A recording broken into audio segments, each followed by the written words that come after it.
November 2న ప్రారంభమైన కార్తీక మాసం December 1 ఆదివారం అమావాస్యతో ముగుస్తుంది. ఆ మర్నాడు నుంచి మార్గశిర మాసం ప్రారంభమవుతుంది. మొదటి రోజు వచ్చే పాడ్యమిని పోలి పాడ్యమి లేదా పోలి స్వర్గం అంటారు. ఈ రోజు వేకువజామునే దీపాలు వదలటంతో కార్తీక మాసం పూర్తవుతుంది. నెల రోజుల పాటు కార్తీక మాసాల నియమాలు అనుసరించిన వారు పోలి స్వర్గం రోజు దీపాలు వెలిగిస్తారు. ఇంతకీ ఆ రోజుని పోలి స్వర్గం అని ఎందుకంటారు? ఎవరా పోలి? దీనికి సంబంధించి కార్తీక పురాణంలో ఓ కథ ఉంది.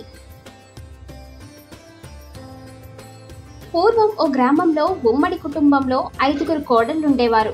వారిలో చిన్న కోడలే పోలి. ఆమెకు దైవభక్తి ఎక్కువ.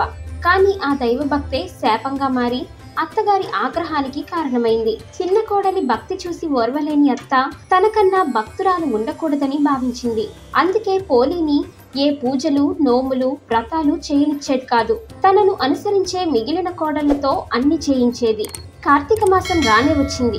నెల రోజులు ఇంటి పనులన్నీ చిన్న కోడలికి అప్పగించి మిగిలిన కోడలను తీసుకొని నదీ తీరానికి వెళ్లి స్నానమాచరించి దీపాలు వెలిగించి వచ్చేది అత్తగారు. అస్సలు నిరాశ చెందని పోలి ఇంటి దగ్గరే పెరట్లో ఉన్న పత్తి నుంచి ఒత్తి చేసుకుని వెన్నను రాసి దీపం వెలిగించేది. నదికి వెళ్లిన వాళ్ళు తిరిగి వచ్చేసరికి ఆ దీపం కనిపించకుండా బుట్ట బోర్లించేది. అలా కార్తీక మాసం మొత్తం నెల రోజులు దీపం వెలిగించింది. కార్తీక అమావాస్య తర్వాత పాడ్యమి రోజు కూడా ఎప్పటిలా ఇంట్లో పనులు పూర్తి చేసుకుని దీపం పెట్టింది. ఎన్ని అడ్డంకులు ఎదురైనా భక్తి తప్పని పోలిని చూసి దేవదూతలు దిగివచ్చారు. ఆమెను ప్రాణాలతోనే తీసుకువెళ్లేందుకు సిద్ధమయ్యారు. నదికి వెళ్లి వచ్చిన అత్తగారు తోటి కోడళ్లు పుష్పక విమానాన్ని చూసి ఆశ్చర్యపోయారు. తమ భక్తికి మెచ్చి అది వచ్చిందనుకున్నారు. కానీ దేవదూతలు పోలిని తీసుకెళ్లేందుకు సిద్ధమయ్యారు. తాము కూడా వెళ్లాలన్న పట్టుదలతోనే పోలి కాళ్లు పట్టుకొని వేలాడారు.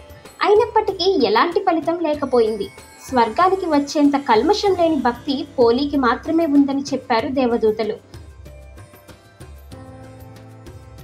కార్తీక మాసం అమావాస్య మర్నాడు వచ్చే పాడ్యమి రోజు దీపం వెలిగించి ఈ కథ చెప్పుకుంటే ఆమెలా స్వర్గానికి చేరుకుంటారని భక్తుల విశ్వాసం.